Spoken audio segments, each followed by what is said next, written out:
మన ఫ్యామిలీ అందరికీ good morning అండి. పొద్దున్నే గోంగూర పచ్చడి వీడియోతో మీ ముందుకు వచ్చాను. మొన్న మా పెద్ద పాపకి హాస్టల్కి పంపించాలని పచ్చడి చేశాను, కానీ ఈరోజు వీడియో అప్లోడ్ చేస్తున్నాను.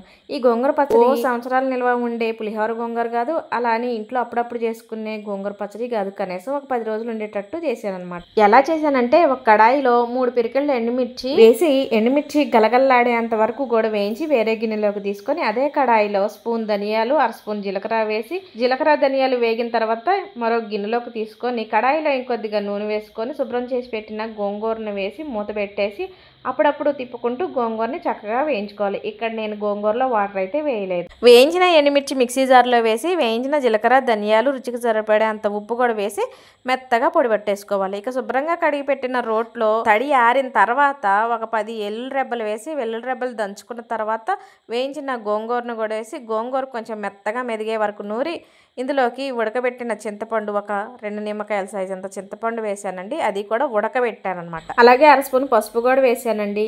ఇక ఈ చింతపండు మెత్తగా మెదిగిన తర్వాత ముందుగా వేయించి పెట్టిన కారప్పొడి ఉంది కదా, కారప్పొడి కూడా వేసి పచ్చడి అంతటికీ కలిసేలాగా నూరేసుకోవాలి.